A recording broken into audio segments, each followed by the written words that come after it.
pero muy buenas noches. Sean ustedes bienvenidos a Palabra de Leuco. Obviamente estamos viviendo días calientes, cargados de información. La economía tiene un lugar trascendente, importantísimo en la realidad y lo va a tener en este programa que por suerte cuenta, si no es el primero, está entre los mejores analistas económicos de la Argentina, que es nuestro compañero Martín Tetas. En instantes nos va a explicar muchas de las medidas que ha anunciado el gobierno. El gobierno también ha dicho que en poco tiempo, por ejemplo, las retenciones a la soja van a ser del 33%. Aquí está Jorge Cheme, que es el flamante titular de Confederaciones Rurales Argentinas, que ya han tomado la decisión fuertemente de colocarse en situación de asamblea permanente, en estado de alerta y asamblea permanente.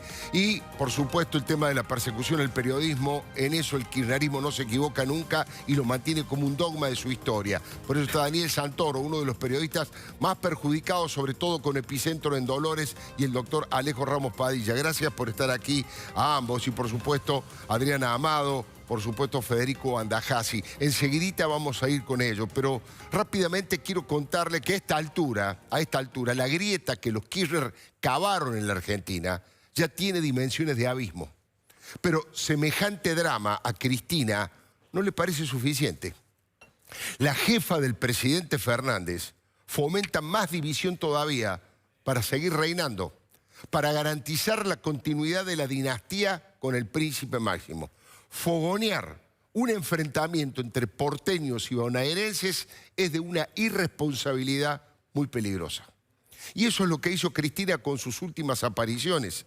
Con hipocresía y mentiras estadísticas, dijo más o menos que los porteños viven como reyes y que los habitantes de La Matanza viven como mendigos. Exageró al plantear que en Capital hasta los helechos tienen luz y agua y que se cambian las baldosas a cada rato para que las veredas estén cada día más brillantes, mientras que los matanceros viven chapaleando en el barro porque ese territorio se inunda cada vez que llueve. Lo dijo así. Uno va a la capital federal. ¿Quién no quisiera vivir allí, donde hasta los helechos tienen luz y agua? Donde te rompen la vereda 20 veces y cada vez ponen baldosas más brillantes. Cuando tenemos gente en nuestras barriadas, en el conurbano bonaerense, chapaleando agua y barro. Directamente la vicepresidenta entró en un delirio cargado de resentimiento al descalificar el Paseo del Bajo, una de las obras de infraestructura más útiles para bajar la contaminación que producen los camiones y para mejorar su rendimiento productivo, porque se ahorra mucho en combustible y mucho tiempo. Pero para Cristina es solamente un túnel para que los vecinos ricos de Puerto Madero no tengan tantos problemas de tránsito. Vemos como un modelo que concentra aún más la riqueza, un modelo que construye un fantástico túnel para que los vecinos de Puerto Madero no los molesten los camiones mientras inundan medio Buenos Aires cada vez que llueve. El doble discurso de Cristina es patético, ¿no? Hace que defiende a los pobres con las palabras, pero en la realidad, Cristina vive en el corazón de la Recoleta hace años y compró departamentos y cocheras en ese Puerto Madero del que ella habla. Son dos de los barrios donde más caro cuesta el metro cuadrado. Quiere ser una líder popular, pero vidrio no come, ¿no? Porque sería una jugada coherente con su relato que Cristina se mudara a algún barrio de La Matanza. Así sería más creíble su discurso. ¿Se imaginan los títulos de los diarios? La vicepresidenta se mudó a La Matanza. De hecho, Fernando Espinosa se lo insinuó. Le dijo, esta es la capital del peronismo, Cristina. Fue, es y será tu casa. Querida Cristina, por este gesto que tenés con mi pueblo, la quinta provincia argentina, la capital del peronismo. Bienvenida, Cristina. En realidad no te tengo que dar la bienvenida porque vos sabés que La Matanza fue, es y será tu casa. La demagogia y la falsedad hacen que Cristina no se pregunte de verdad profundamente por qué La Matanza en particular y la provincia de Buenos Aires en general están con un nivel de deterioro brutal. ¿Por qué es verdad que no hay cloacas ni agua suficiente? ¿Por qué las calles son un desastre y la luz y el agua falta en muchos lugares? Cristina debería saber, bueno, en realidad lo sabe, pero finge que no sabe, que en 36 años de democracia recuperada, la provincia que representa casi el 40% del padrón fue gobernada solamente en 2 ocasiones, en 2 periodos, por 4 años, por no peronistas. Alejandro Armendáriz, empujado por el huracán alfonsinista, y María Eugenia Vidal. Esa provincia tan golpeada y con tantas carencias fue gobernada durante 28 años, repito, 28 años por el peronismo en todas sus variantes. Y ni qué hablar de La Matanza. Federico Russo, Héctor Cosi, Alberto Balestrini, Fernando Espinosa, Verónica Magario y ahora nuevamente Fernando Espinosa. Cristina, en los últimos 36 años solamente gobernó el peronismo en La Matanza. Dirigentes del peronismo. Ellos son responsables de las humillaciones a las que han sometido a los ciudadanos y de esas necesidades básicas insatisfechas que tiene ese distrito. Cristina nos quiere hacer creer que la culpa la tienen los porteños. O la mala asignación de recursos. Atento, atento con esto. La mala asignación de recursos. Horacio Rodríguez Larreta ya se puso en guardia por si le quieren recortar la coparticipación, porque esa era una de las versiones que andaba circulando esta tarde. La verdad es que la Nación recibe el 25% de su recaudación de la ciudad de Buenos Aires, 25%, que solamente después recupera el 3,5%. La gran diferencia es que en la ciudad en general se gobernó con eficiencia y honradez y en La Matanza se hizo clientelismo populista y corrupto. Basta de construir nuevas grietas, Cristina. ¿No le alcanza con las que ya instalaron? Con peronismo, antiperonismo, con pueblo contra los oligarcas, con los chavistas revolucionarios enfrentados a los capitalistas republicanos. Es necesario sumar una nueva pelea entre porteños y bonaerenses. A esta altura es duro decirlo, pero está claro que Cristina volvió peor, más autoritaria y más fantasiosa. Su invento sobre la mariposa, más que poesía, sonó a autoengaño. Dijo que una mariposa la acompañó todo el tiempo en La Matanza. Dijo que había 2000 mariposas. Y que la leyenda o una fábula que nadie conoce dice que adentro de cada mariposa anida un guerrero o un combatiente. Y su conclusión fue que el espíritu de Néstor Kirchner la cuidó todo el tiempo en ese lugar. Le pido que lo vea porque no se puede creer. Cuando ingresaba, una mariposa, la única que vimos, venía volando como rodeándome. Y me acompañó hasta el asiento. Y después no me había dado cuenta que hoy era el día de la Virgen de Guadalupe. ¿Saben cómo es la leyenda de las mariposas, no? Dicen que en cada mariposa anida el espíritu de un combatiente, de un guerrero que vuelve hecho mariposa. Y yo entrando en La Matanza, el lugar al que él le encantaba venir, sentí que en esa mariposa él también me estaba acompañando. Se ve que en el mundo de la zoología hay mariposas y hay pajaritos revolucionarios, ¿no? Porque muchos al ver esto recordaron que algo muy parecido había dicho Nicolás Maduro sobre un pajarito que no era de Twitter, y que le hablaba como si fuera el comandante Chávez. El pajarito se me quedó viendo y silbó. Silbó. Y yo también le respondí al silbido.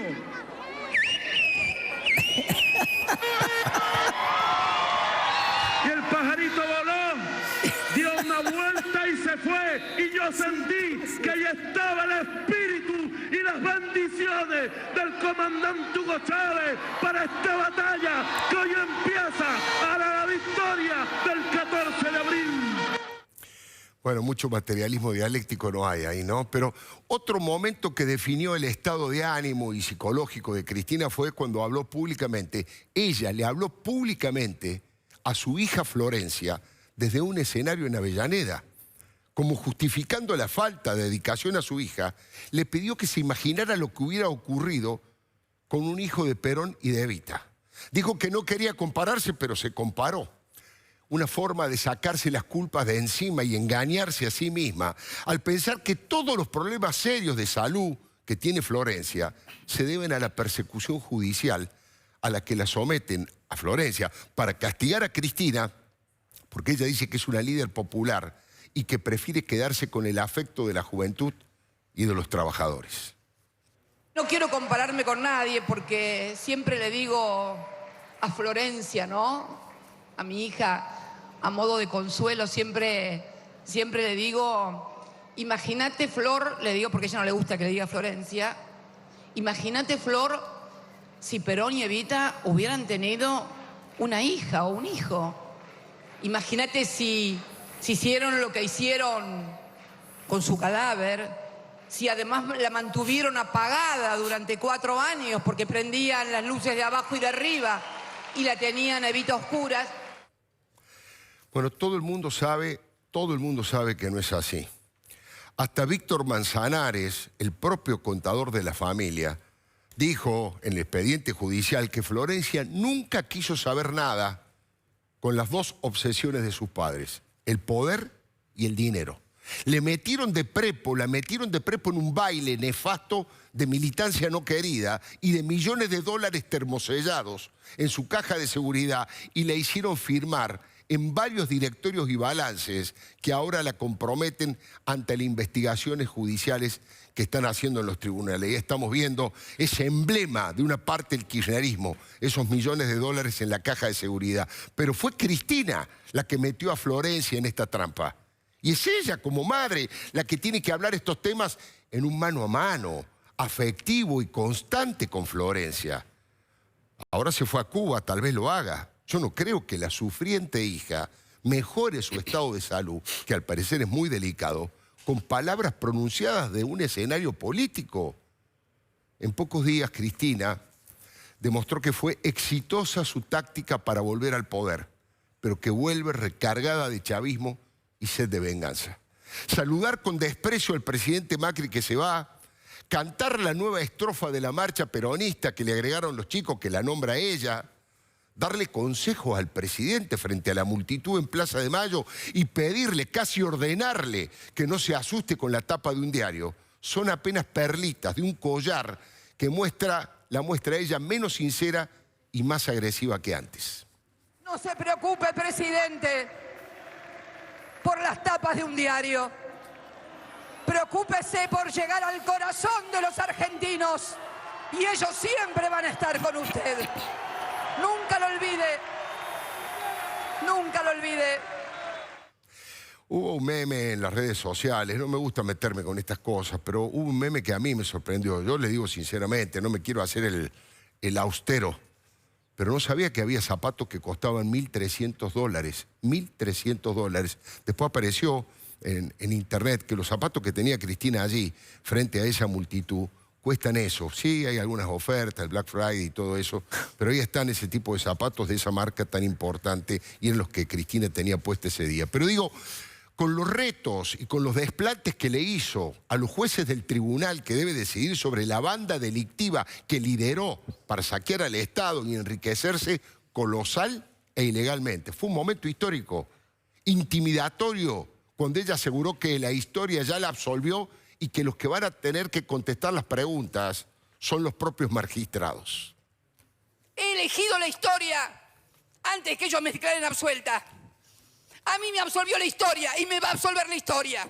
Y a ustedes seguramente los va a condenar la historia. Nada más y muchas gracias.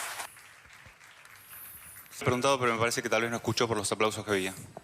Preguntas tienen que contestar ustedes, no yo. Gracias.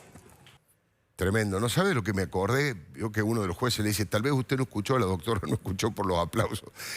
Una vez Carlos Zanini dijo con toda claridad, ¿no? Dijo, a la presidenta no se le habla, a la presidenta se le escucha. La verdad que con contradicciones brutales que vacían de credibilidad sus palabras respecto de su apoyo y de rechazo a la doble indemnización. El archivo sirve para eso. Hasta fustigó a Macri porque había vetado en la empresa Cresta Roja la doble indemnización. ¿Y ahora está de acuerdo? Le muestro las dos cosas y después usted nos dirá, ¿en qué quedamos, Cristina? ¿Está de acuerdo o en contra con la doble indemnización?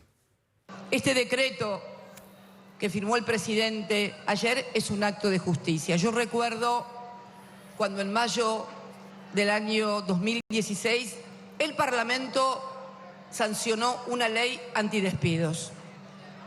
Y también recuerdo cómo fue vetada y también recuerdo en dónde fue anunciado el veto, en una fábrica. Me vino a ver la Confederación General del Trabajo con todo su plana directiva para pedir que sacáramos leyes donde se impidiera el despido o se volviera a la doble indemnización o triple indemnización. Y yo les dije que no iba a tomar ninguna de esas medidas, que objetiva y discursivamente sonaban muy bien, que iba a estar toda la sociedad de acuerdo, pero que iban a tener efectos totalmente opuestos a los objetivos que perseguíamos. Eso que Cristina acaba de decir no fue hace 150 años, fue en el año 2010. Suena muy lindo el discurso de la doble indemnización, pero puede generar el efecto contrario al que buscamos. Lo dice la propia doctora, la propia arquitecta egipcia. Las falsedades están a la orden del día. Otra de las estrofas que los muchachotes de la Cámpora le agregaron a la marcha peronista dice que resistieron en los 90. Bad information, doctora. En los 90 los Kirchner fueron 7 veces en la boleta electoral con Carlos Menem y Néstor lo definió como uno de los mejores presidentes, incluso superior a Perón. Y ahora, hace unos días, Alberto lo abrazó en su propia asunción y Cristina lo sumó al bloque de senadores el que ella va a manejar. Debemos reconocer que pocas veces, o casi diría con toda seguridad, que desde el paso de aquel gran general hubo un presidente que haya escuchado tanto a la Patagonia Sur y a Santa Cruz en particular. Siempre tuvimos las respuestas que nos solucionaron los problemas para que Santa Cruz vaya saliendo de la situación que le tocó vivir. Ahí está Alberto Fernández saludando a Carlos Menem con su hija Zulemita y está atrás Axel Kicillof. Ahí está el saludo de Alberto Fernández. Insisto, lo han sumado al bloque de senadores que va a respaldar a Cristina. Ahora, esa intolerancia cristinista baja como línea directa a sus discípulos más amados, con perdón de vudú. Axel Kicillof, además de nombrar 2 funcionarios procesados, convirtió ese disvalor en algo heroico. Dijo que son perseguidos por sus ideas. Pregunto, ¿quién conoce las ideas de Daniel Goyan y de Christian Girard? Es el primer paso formal hacia una amnistía encubierta con premio sorpresa. Los procesados por la justicia por casos de corrupción, acuérdese, van a ser contratados nuevamente con medalla y beso. Ya no van a tener que bajar la cara de vergüenza, podrán sacar el pecho con orgullo revolucionario.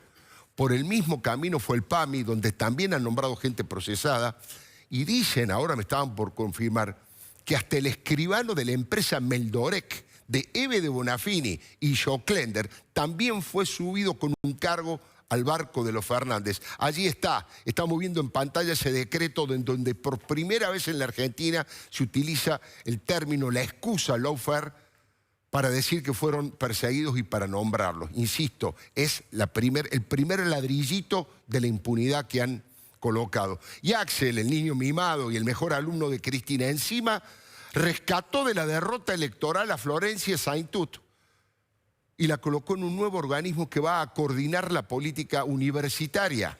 Resultado, va a haber más adoctrinamiento burdo a los alumnos por parte de quien hizo profesor a Fernando Esteche y homenajeó a Hugo Chávez por su aporte a la libertad de prensa. No me canso de recordarlo.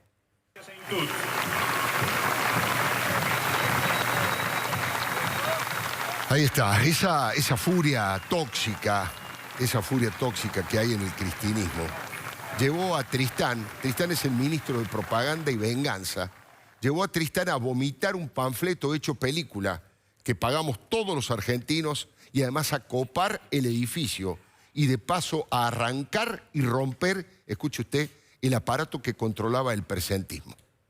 Algo parecido pasó con Luana Bonovich en el PAMI.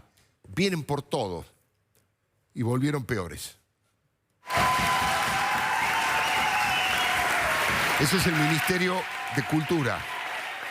Toda esa gente son empleados del Ministerio de Cultura que hubo 4 años de macrismo y quedaron todos, por supuesto, habrán despedido a algunos, pero quedaron todos en la resistencia. De hecho, en el discurso Tristán les agradece la resistencia que estos 4 años llevaron adelante poniendo trabas en todo el funcionamiento del ministerio. Insisto, ahí destruyeron un aparato tecnológico, como hay en muchas empresas, para registrar el presentismo. Y en el PAMI también, a los gritos cantando, con todos los empleados que ya ingresaron hace 4 años y que nuevamente vuelven a estar en primer plano después de haber tratado de pasar inadvertidos durante 4 años de gobierno macrista. De todas maneras, lo más grave, y esto le pido que preste atención, fue la proclama golpista y la apuesta a la tiranía que hizo el general preferido de Cristina y Debe Bonafini. César Milani, que fue salvado por la justicia de las acusaciones de violación a los derechos humanos durante la dictadura más criminal que él integró y que todavía además tiene un juicio por enriquecimiento ilícito. Milani demostró que estaba sacado fuera de sus cabales y que fue una grave provocación darle poder a este chavista de pacotilla, que además hizo inteligencia paralela con aparatos sofisticados que ahora nadie sabe dónde están.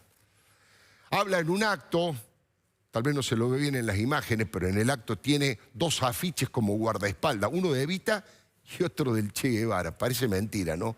Y esos 2 personajes históricos fueron testigos del lenguaje y los conceptos fascistas de izquierda que indignan a los que quieren democracia republicana. Su presentador dijo que lo atacaron desde la derecha y desde la izquierda, Milani, y denunció sin una sola prueba que Clarín y La Nación lo quisieron extorsionar. Los mañetos están acá, decía Milani. Acusó a la derecha reaccionaria de atacar a la compañera Cristina y levantó obviamente las figuras de Rosas, de Dorrego. Él fue un defendido por Guillermo Moreno, que quedó afuera de todo, pero llamó al Ejército Nacional y Popular a tomar el poder verdadero. Milani.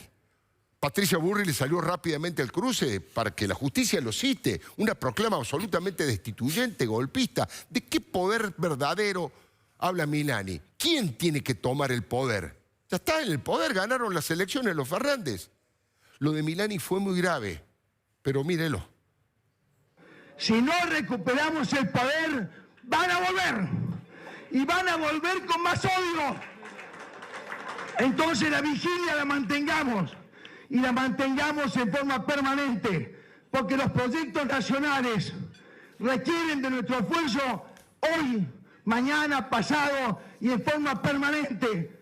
No son inútiles, no son improvisados, no son ineficientes. Vinieron a hacer esto, vinieron a endeudar el país, a crear pobreza, desocupación, indigencia, para tener a los chicos, un 60% de los chicos en la línea de pobreza. Para eso vinieron. Este señor manejaba el ejército argentino, ¿eh? Este señor era un oficial de inteligencia. La verdad que ha sido muy grave todo lo que ha hecho. Ahora, no hubo ningún peronista, ningún kirchnerista que le haya salido al cruce, aunque sea para decir, bueno, Milani habla por sí mismo, no tiene nada que ver con nosotros. Silencio absoluto, callan y otorgan. Construyen todos los días, igual que Cristina, una grieta más profunda, un abismo, donde uno siente miedo que la Argentina se pueda llegar a hundir.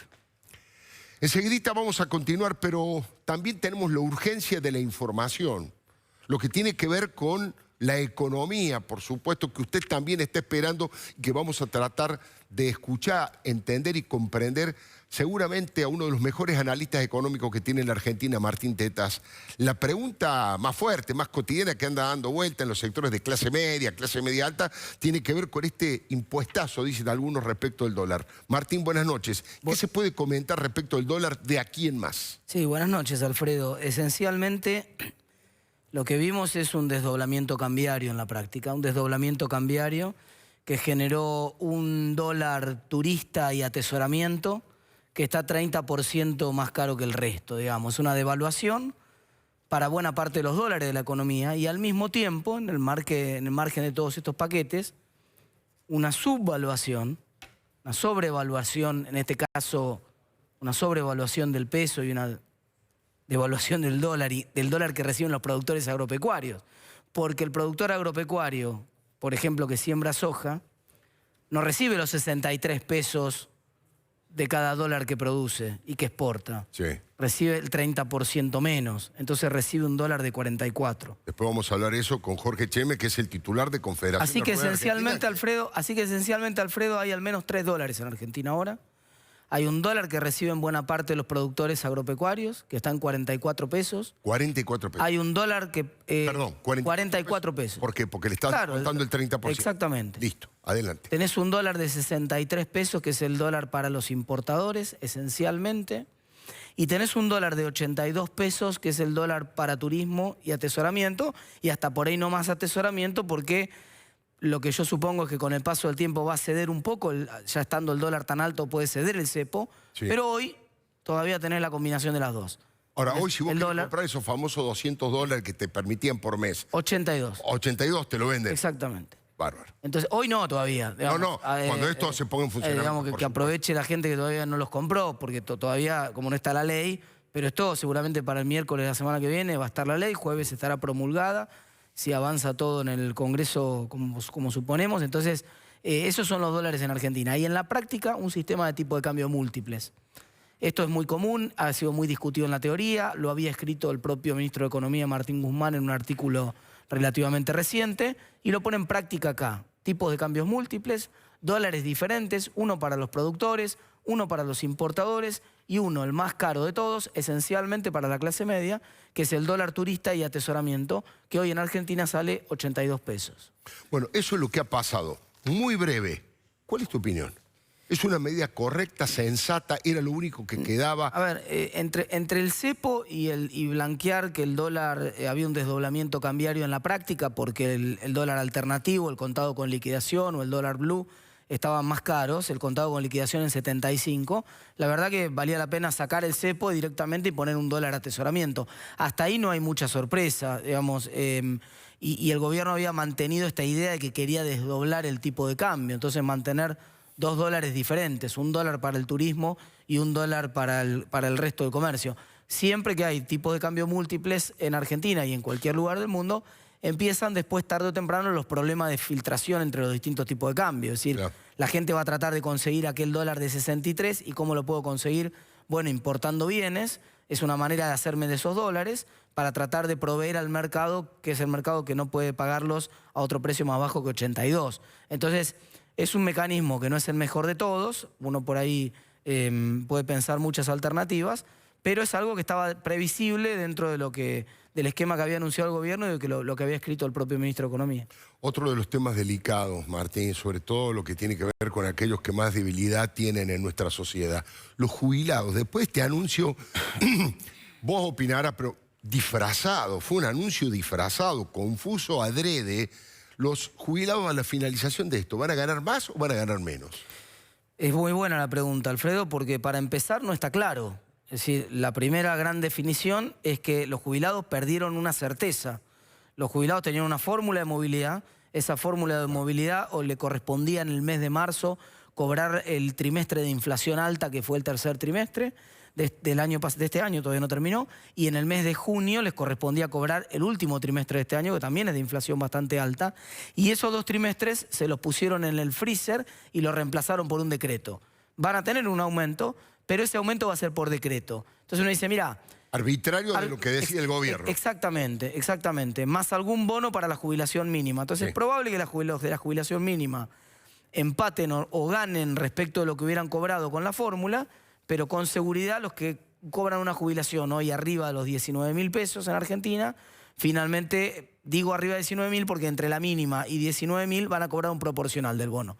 Pero los que ganan más de 19.000 pesos en Argentina van a recibir casi con seguridad menos de lo que les tocaba con la fórmula anterior. Esta me parece una buena definición. Un jubilado que gana 20.000 pesos para arriba, 19.000 pesos para arriba, no va a recibir ningún tipo de bono de ayuda porque consideran que no es necesaria, o bueno, han hecho el corte ahí en los 19.000 y pierde la certeza de saber cuánto va a ganar por la fórmula anterior y todavía no sabe cuál va a ser el mecanismo que se viene. Adicionalmente hay un cambio en la fórmula para adelante que casi con seguridad también tiene que ver seguramente, bueno, con una situación que no le van a ajustar a los jubilados por la inflación como les venían ajustando ahora.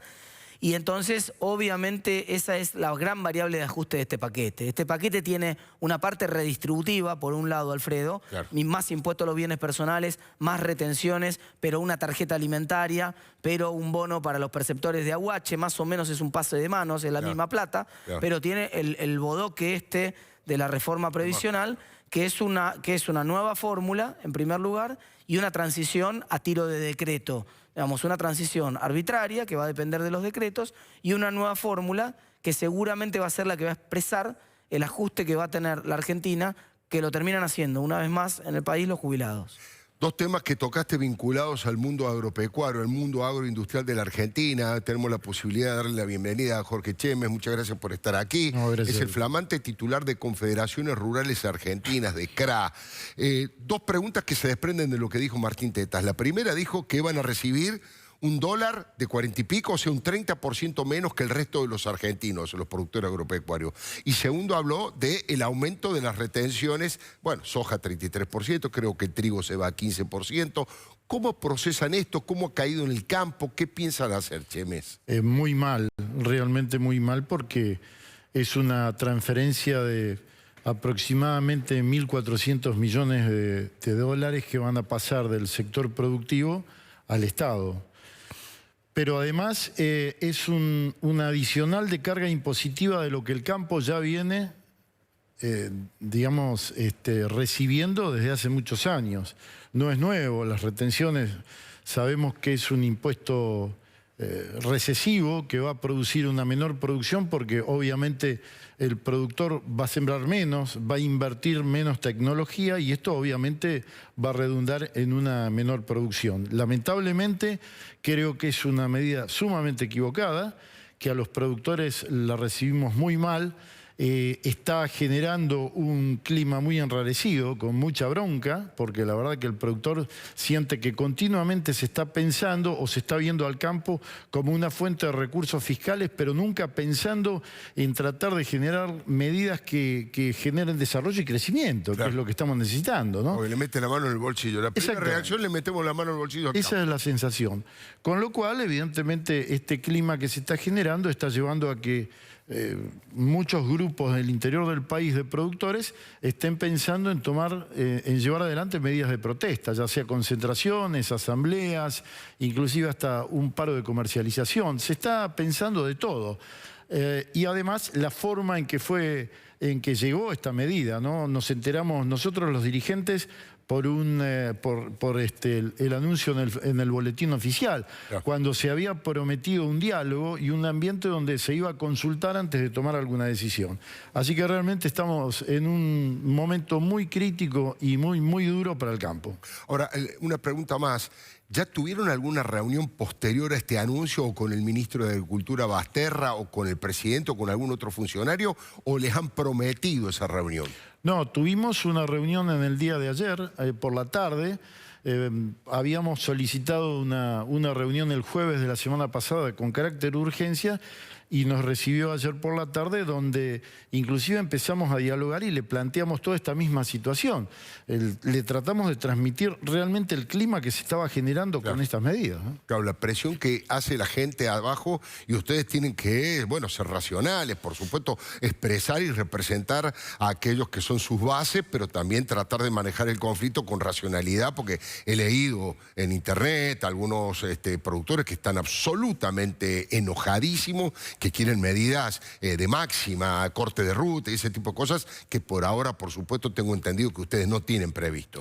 Sin duda, si bien hoy lanzamos un comunicado donde decimos que estamos en alerta y movilización, en estado de alerta y movilización, creo que nosotros como dirigentes tenemos, además de la obligación, la difícil tarea de mantener un equilibrio conteniendo a estos productores que quieren manifestarse y manteniendo un diálogo también, porque creo que es necesario agotar todas las posibilidades de diálogo para que no nos equivoquemos después en las medidas que tomemos o que no vayamos a arrepentirnos, ¿no?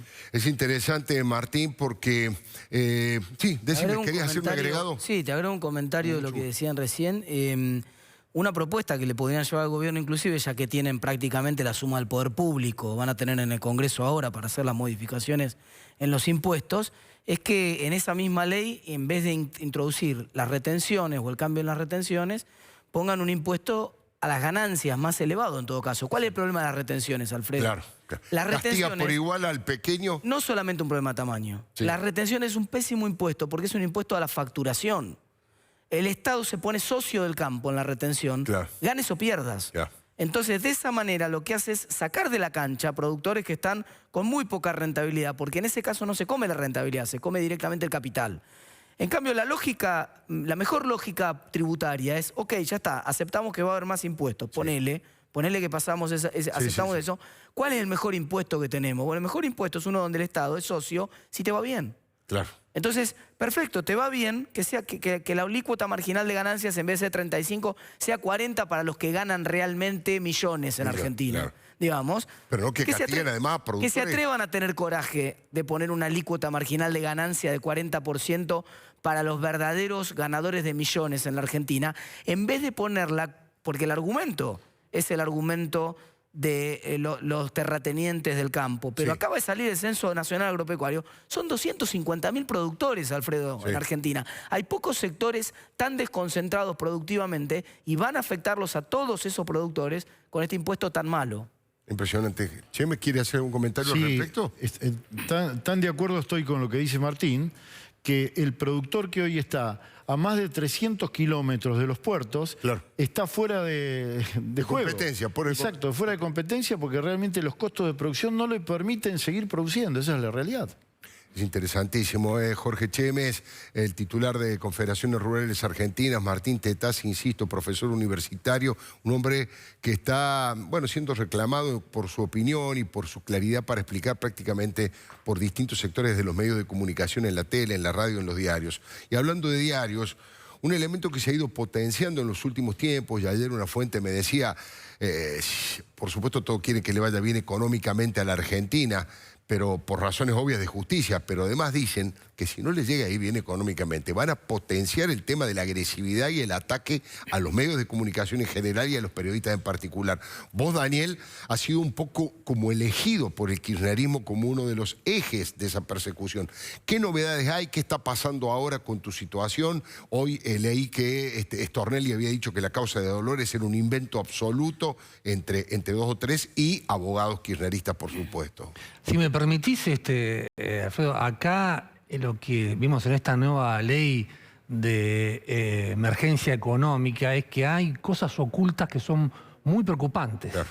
Más allá de los temas que estaba discutiendo recién Martín y Cheves, es que hay un artículo donde quieren descabezar a la Unidad de Información Financiera. La Unidad de Información Financiera es el organismo que lucha contra el lavado de dinero, que Argentina, antes del 2015, estaba en una lista gris de países que no tenían colaboración. Es decir, si le preguntabas a Suiza por las cuentas de Lázaro Báez, no te iba a contestar, iba a tardar un año. Estos han creado un sistema que se llama el Grupo Egmont, que inmediatamente llevan un informe de inteligencia. Entonces, por ejemplo, si a mi sangre, el narcotraficante colombiano, vos querías ejecutarle tenías que esperar con el viejo procedimiento que la justicia mandara un exhorto que llegara a Suiza. Claro. 3 meses. La traducción al francés, 3 meses, 6 meses. Ahora tenés un informe de inteligencia y lo quieren descabezar. Quieren 76 organismos autárticos y descentralizados del Estado, le quieren dar al Poder Ejecutivo la capacidad de descabezarlo, de cambiarle sus funciones. ¿Qué significa cambiarle sus funciones, Alfredo? Significa que, por ejemplo, la Unidad de Información Financiera es querellante en más de las 60 causas por corrupción que hay contra exfuncionarios kirchneristas. Entonces, que las quieren retirar de la categoría de que, digamos, que es muy preocupante. Ya el diputado radical Pierri y Paula la Oliveto, ese artículo no va a pasar. Creo que el bloque de Cambiemos ha dicho que no van a dar quórum mañana cuando empiece el tratamiento en la Cámara de Diputados. Es decir, que no es solamente una discusión económica, sino que hay una cuestión que tiene que ver con las instituciones, que también ahí entra la prensa en juego, pero digamos, la Oficina Anticorrupción. Vos fíjate lo que hizo Cristina Kirchner. La Oficina de Anticorrupción, un fiscal kirchnerista. De lo más participativo, justicia legítima. De lo más participativo, alguien que avaló la teoría de la desaparición de Santiago Maldonado y demás. El viceministro, la ministra de Justicia, muy buena, Marcela Lozardo y demás. Hay ministros como Vélez que te garantizan independencia, pero el viceministro Juan Martín Mena. Juan Martín Mena está procesado en la causa por el supuesto encubrimiento de 5 iraníes en el atentado contra la AMIA, que es lo que decías vos recién ahí, muy bien en tu columna de opinión. Que por primera vez Kicillof introduce este concepto novista del lawfare. Que cuando uno busca en la historia judicial, lawfare no existe en ningún código penal. Estamos hablando de una supuesta guerra judicial. ¿Sabes quién lo creó eso? ¿Quién creó ese término? Lo creó el ejército de Estados Unidos. Para repudiar las críticas de organismos de derechos humanos por las violaciones de derechos humanos. Lo usaba Pinochet cuando fue detenido en el año 98 en Londres por el juez Baltasar Garzón. Entonces, ahora lo vacían de contenido y dicen, no, acá la justicia es hecho y prueba. No es lo que vimos recién de una vicepresidenta electa amenazando a tres jueces que no se animan a decirle, señora, espere. Respete, por favor, la investidura del juez. Respete la investidura del juez, usted tiene todo el derecho de defenderse, todo el derecho de lo que quiere decir. Entonces, el lawfare lo vacían de contenido, es una palabra, un anglicismo novedoso, y le agrega el chavismo y ahora el kirchnerismo la idea que todo esto es una complicidad de Comodoro Pi, de la Embajada de Estados Unidos y de los medios de comunicación. Obviamente todo esto es una completa mentira, una falacia enorme, y que Kicillof lo quiere incorporar como ya un concepto judicial en un decreto, me parece una aberración. Es fuente generadora de derecho, Kicillof, es fuente generadora de derecho en la Argentina, o quiere parecerlo. 2 cosas de las que dijiste que quiero subrayar.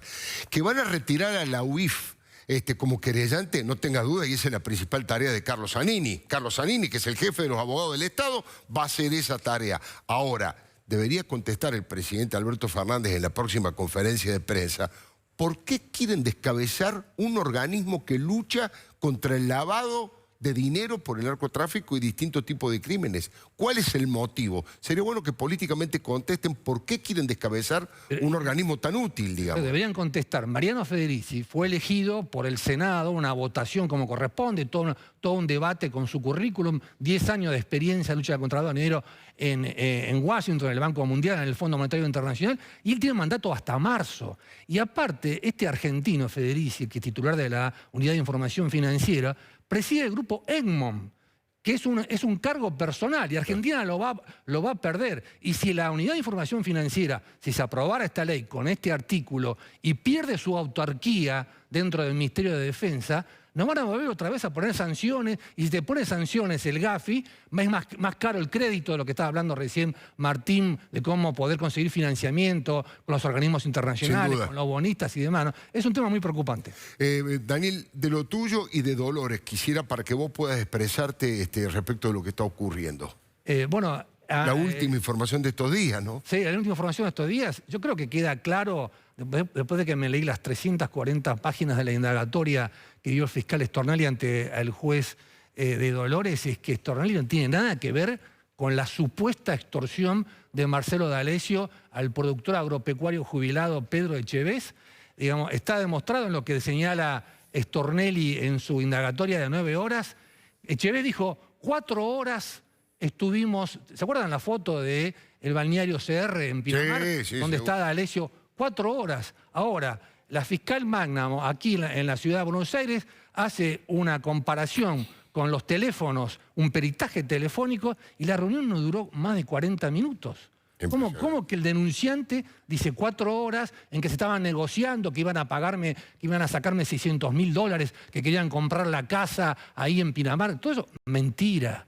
Que después dice que se levantó Echevés y le dio la mano en la mesa del bar. Mentira.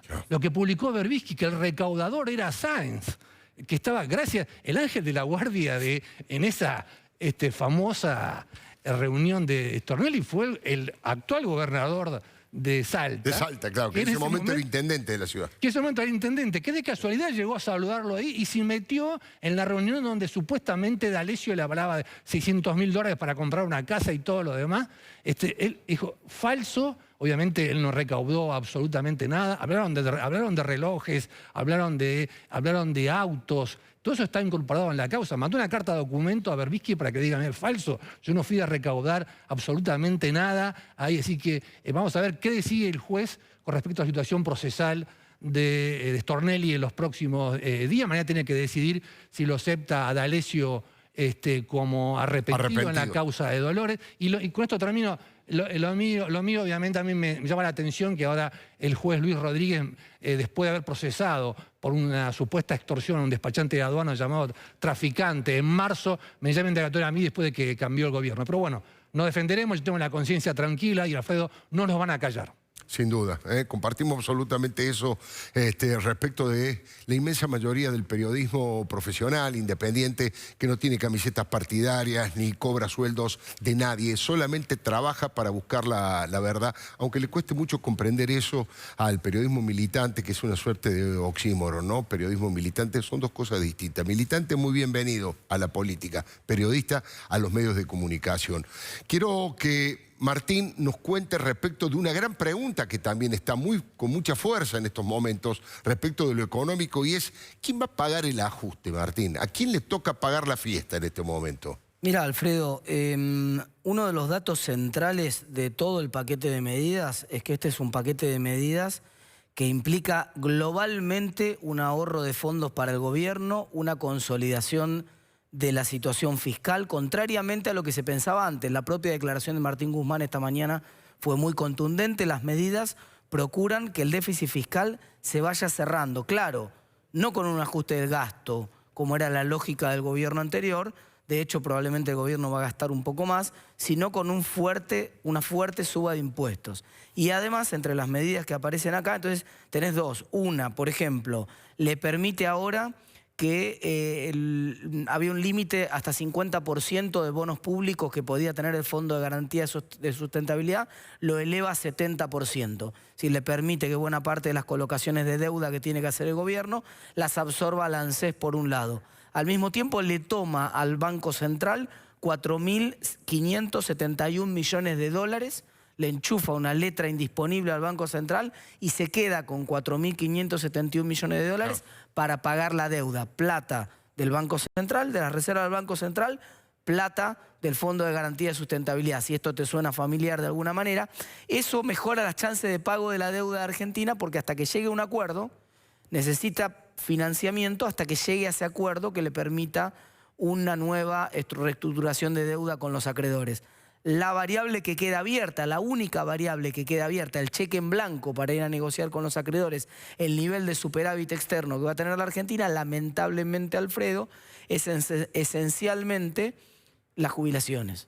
Es decir, acá se viene todo por decreto. Hay una norma, que tampoco se comentó mucho, por la cual obliga, mira, facultase al Poder Ejecutivo Nacional, artículo 54 del proyecto, a disponer de forma obligatoria que los empleadores del sector privado abonen a sus trabajadores incrementos salariales mínimos. O sea, paritarias por decreto. Puede poner un piso de paritaria por decreto. Después, si algún gremio quiere pagar más, no hay problema. Pero piso de paritaria por decreto. Va a fijar, entonces, aumento de sueldo del sector privado por decreto y va a fijar los aumentos de jubilaciones por decreto. Y como eso es algo que se lo atribuye el Poder Ejecutivo y sale de la fórmula, bueno, eso es la posibilidad de que el ajuste finalmente termine recayendo sobre los jubilados, sobre los trabajadores del sector público y sobre también los trabajadores del sector privado, que son los que finalmente quedan a tiro de decreto en esta normativa que está estipulando el Poder Ejecutivo. Interesantísimo lo que plantea Martín Tetas. Mire, hay muchísima información, estamos tratando de ir desmenuzándola, de escuchar las opiniones, de darle información. Por supuesto que todo lo que tiene que ver con lo económico, no hay ninguna duda, lo que tiene que ver con esta nueva metida de mano en el bolsillo del mundo productivo, agropecuario, agroindustrial, del sector más competitivo que tiene la Argentina, que es el sector del campo. Por supuesto que el tema de la persecución a los periodistas, esto que nos acaba de explicar con tanta precisión Daniel Santoro respecto del intento de descabezar la UIF, pero le quiero contar algo casi personal. Hay dos informaciones que hoy llenaron mi capacidad de indignación. La verdad que fue algo realmente físicamente, lo sentí esta tarde en la radio. Una tiene que ver con que, aunque a usted le parezca mentira, van saliendo todos los corruptos con una velocidad realmente increíble, van saliendo todos, pero hay algunos que no se puede creer que estén en la calle. Por ejemplo, quien se encargaba del SOMU, el dirigente sindical, tal vez uno de los más corruptos, más coimeros que hay en la Argentina, un hombre que está con dificultades incluso con su propia familia. Bueno, finalmente hoy quedó en libertad. El que cobraba peaje, el que extorsionaba a los barcos que venían a la Argentina, el hombre que hasta tenía una radio llamada Papa Francisco, ese señor hoy quedó en libertad en la Argentina y me parece que estamos realmente en problemas.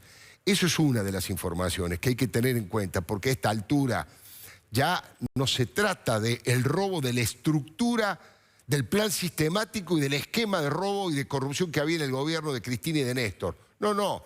Estos son robos autónomos, son delincuentes y son ladrones que roban por su cuenta, no estaban dentro del esquema del kirchnerismo, no importaba cuál fuera el gobierno, seguían robando lo mismo desde el SOMU. Primer tema.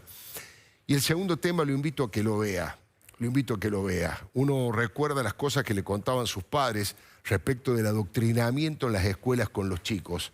El intendente de Avellaneda, Jorge Ferraresi, juró nuevamente porque fue reelecto en su cargo y fíjese de qué manera humillante de abuso para un chico juró el intendente Ferraresi.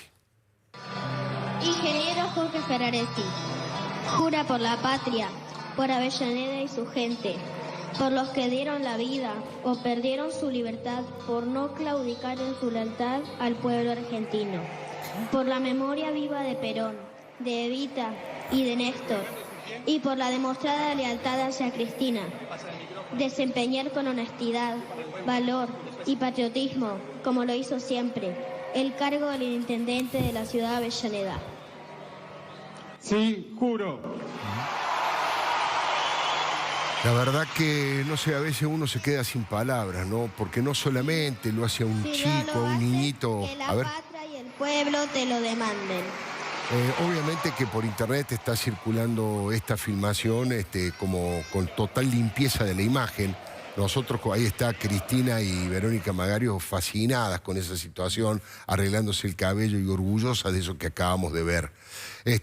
Nosotros lo hemos bruleado como corresponde, desde el punto de vista legal. Un chico no se lo puede exponer en televisión porque sí, y mucho menos se lo puede exponer en un acto político de esas características. La verdad que son cosas absolutamente repudiables, quería marcarlas, pero además de hacer participar a un chico en semejante acto político, las cosas que le hacen decir a ese chico, en la demostrada lealtad a Cristina. No solamente que Ferraresi es leal a Cristina, ya le demostró lealtad a Cristina. La verdad que es vergonzoso, sumamente preocupante, y a esta altura me parece que hay cuestiones que los argentinos tenemos que plantear para poner determinados límites en estos temas.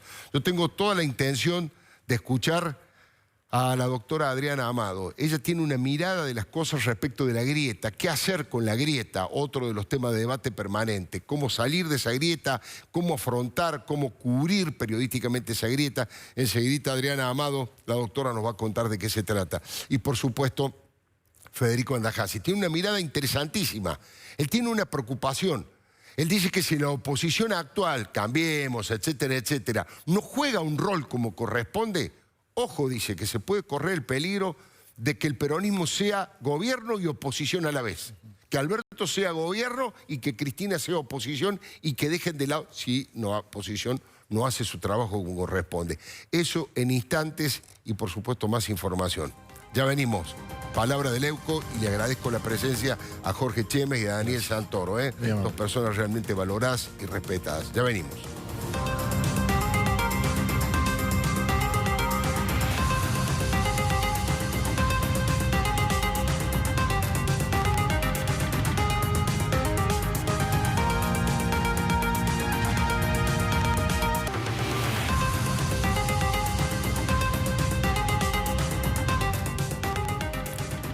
Bueno, lo prometido, la posibilidad de escuchar la columna, la opinión, la mirada de Federico Andajasi, que es muy interesante. Básicamente, si la oposición no se pone las pilas, si no juega su rol, hay un riesgo democrático, que es que el propio peronismo en el gobierno haga ambas cosas, haga gobierno y oposición. Tal cual, Alfredo, así es la hipótesis. A ver, pasaron muy poquitos días desde la asunción de la fórmula Fernández-Fernández. Parece que hicieran años, ¿no? De verdad. Y todavía somos muchos los que intentamos ver lo que hay adentro, ¿no? de este gobierno. ¿Cómo va a ser la lógica del poder? ¿Cómo funciona esta sociedad? A ver, algunos sostienen que la única dueña del poder es Cristina. Otros dicen que el poder reside en la investidura presidencial y que con el correr del tiempo Alberto va a estar a la altura de esa investidura. Y por lo mismo, digamos, que la vicepresidente, que suele ser un cargo bastante opaco, bastante oscuro, también se va a moldar a esa investidura y va a ir perdiendo brillo. Y por último, están quienes sostienen que se trata de una sociedad fríamente calculada, algo así, ¿cómo decirlo?, como un contrato prenupcial donde está todo dispuesto. ¿Qué pasaría si en algún momento se separaran, por ejemplo? A ver, yo creo que cualquiera de estas alternativas posibles va a tener consecuencias no ya en el gobierno, sino en la forma en que se estructure y vaya tomando la oposición, que entre paréntesis ya debería tener, digamos, más forma de la que tiene.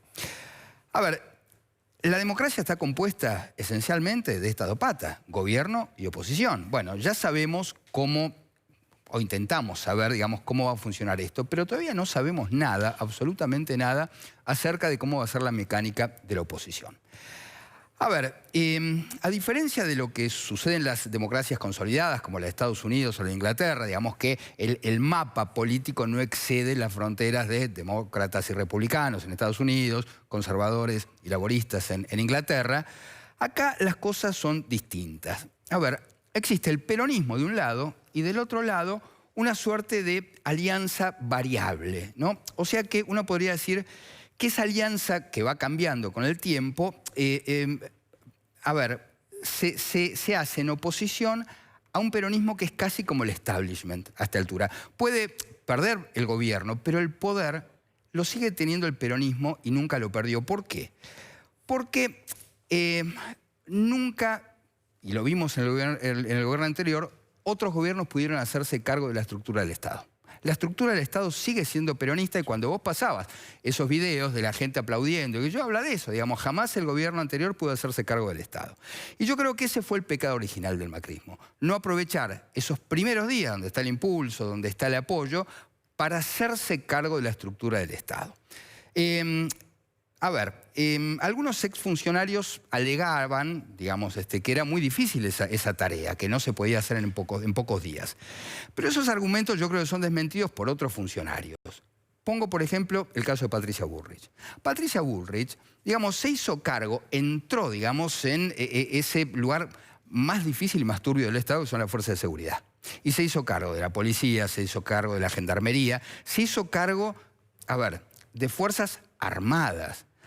Entonces, ¿cómo alguien no se va a poder hacer cargo, por ejemplo, de los medios? Que no son personas armadas. Bueno, eso yo creo que fue un pecado original del gobierno. Ahora bien, no sea cosa que así como el gobierno anterior no se apuró en ocupar estos lugares, deje pasar tiempo y el lugar de la oposición también lo ocupe digamos, el propio gobierno. ¿Cómo sería la lógica de esto? Sería algo bastante novedoso, yo creo que nunca pasó en la Argentina. A ver, hay un poder en apariencia bicéfalo, por una parte Alberto y por otra Cristina, que estaban enfrentados y se asociaron.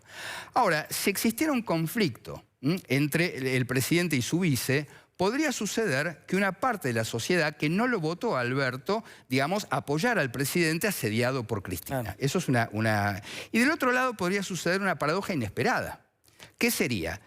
Que los más férreos opositores a Alberto Fernández terminaran involuntariamente en la misma trinchera de Cristina, lapidando al propio presidente, como va a suceder más tarde o más temprano. Esa guerra va a suceder, y ya lo denunció Alberto Fernández cuando mencionó la serie VIP y esa vicepresidenta que se quiere quedar al poder. Eso va a suceder. ¿Qué pasaría si le va muy mal a Alberto Fernández? Ojo, porque hay antecedentes. Pensemos en esa sucesión de presidentes que cayeron en esa transición de entre 2000 y 2002. Alberto Fernández asume con mucha debilidad, Si le fuera muy mal, es probable que tuviese que renunciar. Si renunciara Alberto Fernández, asumiría a Cristina Kirchner, que es la segunda en la cadena de mando. Entonces, es un ajedrez complicado, es un ajedrez peligroso, ¿no es cierto? De modo que, a ver, yo creo que otro gran error del gobierno, ya lo hemos dicho, del gobierno anterior, lo hemos dicho varias veces, fue no solamente no tomar el poder real, el poder del Estado, sino poner a Cristina como figura de la oposición. Hay un trabajo de Humberto Eco que siempre lo recomiendo, se llama La construcción del enemigo, donde él explica cómo es el poder quien siempre elige el enemigo. ¿Qué va a hacer ahora el poder? ¿Qué enemigo va a elegir? Esa es una pregunta interesante. Ahora bien, los challengers, los desafiantes, tienen que ponerse a la vista. Tienen que salir al ruedo y tiene que empezar a mostrarse esa oposición para, por, digamos, decisión propia o por elección del gobierno, empieza a haber una... Pero eso tiene que pasar ahora, no dentro de 20 días. Entonces uno se pregunta, ¿quién va a ser la cabeza de esa oposición? Hay muchas alternativas y hay un menú bastante interesante. Uno es Patricia Bullrich, por ejemplo. Otro podría pensar en María Eugenia Vidal. Otros se preguntan dónde está Macri. ¿Va a ejercer, digamos, ese liderazgo o no? Entonces, me parece que es fundamental ahora mismo, en estos días que vienen, que se constituyan los candidatos a líderes de esa oposición. Es interesantísimo. Agrego un pequeño detalle. El kirchnerismo durante su gobierno, básicamente los más de 12 años, eligió, como vos decís, un enemigo. Pero eligió un enemigo que no va a elecciones, eligió los medios de comunicación. Sí. Ellos subieron al ring a los medios de comunicación, porque los medios de comunicación no somos un partido político y les dio un muy buen resultado durante muchísimo tiempo. Ellos no eligieron a una figura política, eligieron a los medios o a empresarios de medios o a periodistas en forma individual, y eso no había posibilidad de rivalizar electoralmente con ellos. Es muy interesante lo que decís y por eso costó tanto armar una oposición, que yo creo que se terminó de fraguar con la figura de Macri. Pero ¿quién eligió a Macri para competir? Cristina, pensando que nunca la iba a derrotar. Los dos se equivocaron, Macri y Cristina. Interesantísimo, señores. Vamos a escuchar, por supuesto, a la doctora Adriana Amado. Ella va a hablar sobre esto, pero desde el costado de la grieta. ¿Qué hacer con esa grieta? Va a ser interesante escuchar esa mirada que va a poner sobre las cosas. Y si me queda tiempo, yo creo que todavía Martín tiene cosas para decir, porque hoy ha sido un día fuertemente económico y por eso tuvo tanto protagonismo. Ya venimos, no se vaya, ¿eh?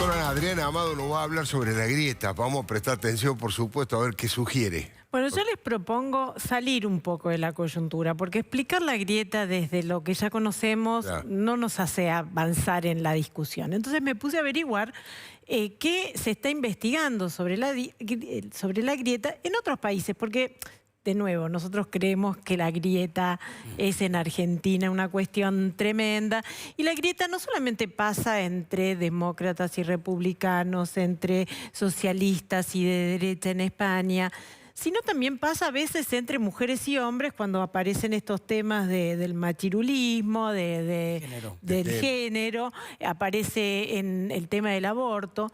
Lo que investigaron muchas universidades, hay unos estudios de Harvard muy interesantes que lo hicieron justamente a partir de las cuestiones políticas, es que la grieta en realidad está en la cabeza.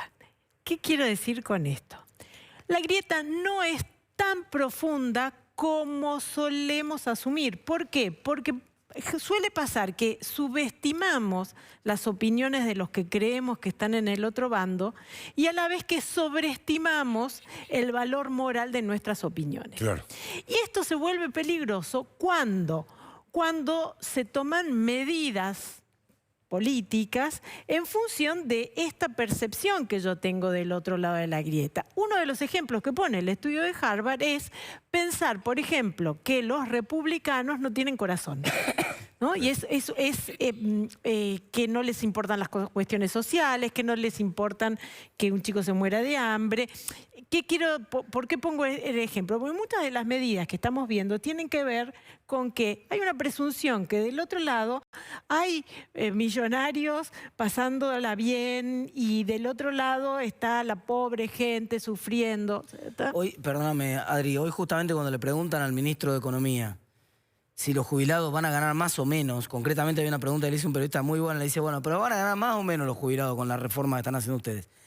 Y lo piensa, duda y dice, es que si no hacemos esta reforma, van a terminar ganando mucho menos, como diciendo, van a ganar menos porque va a profundizarse la crisis, va a colapsar el sistema. Claro. O sea, fíjate cómo tiene que ponerse en una situación de justificar una posición para justamente sacarse ese estigma de encima, que no terminar como un típico economista ajustador, que termina, no le importa a la gente, digamos. Al contrario, mira, me importa tanto que voy a tener que cambiar la fórmula. Bueno, lo que suele pasar es que aun cuando aparezcan los hechos, lo que no podemos cambiar es ese estereotipo moral que tenemos de la construcción del otro. Claro. Entonces, ¿qué proponen? Y acá lo empiezo a comentar porque nos va a costar muchísimo esta cuestión. Primero, dejar de irnos a los extremos. Porque, ¿qué pasa?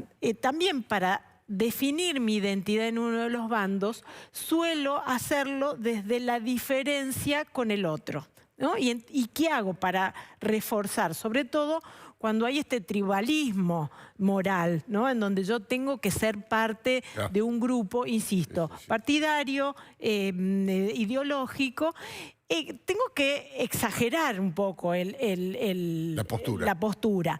Entonces, lo que proponen estos a veces es, primero, consultar los moderados. ¿Por qué? Porque también estadísticamente está demostrado que el moderado es el que mejor define la caracterología de los bandos en contraste. ¿Y acá el moderado qué sería? ¿Corea del Centro, digamos? No necesariamente, porque te decía, no es partidario solamente. Es decir, ¿qué pasa cuando estamos en el debate del aborto? O estamos en el debate de vacunas antivacunas, de veganos y carnívoros. Es decir, en todo el tiempo estamos viviendo sociedades en donde el dualismo nos habita. Es pensar aquel que come carne y que también le gustan las verduras, ¿no? Porque siempre tendemos a pensar estos pueblos como excluyentes. Y el otro es generar conversaciones. ¿Por qué?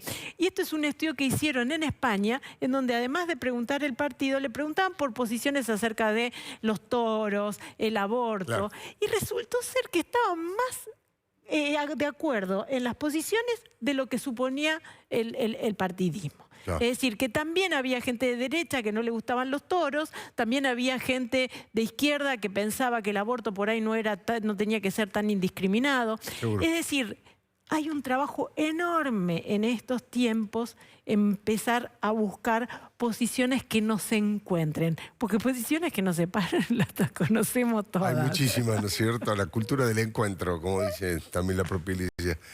Interesantísimo, Adriana. Ya venimos, 2 cositas. Quiero que me dé alguna precisión más Martín Tetazzi. Por supuesto que vamos a brindar por ustedes, por nosotros y por la Argentina. Ya venimos.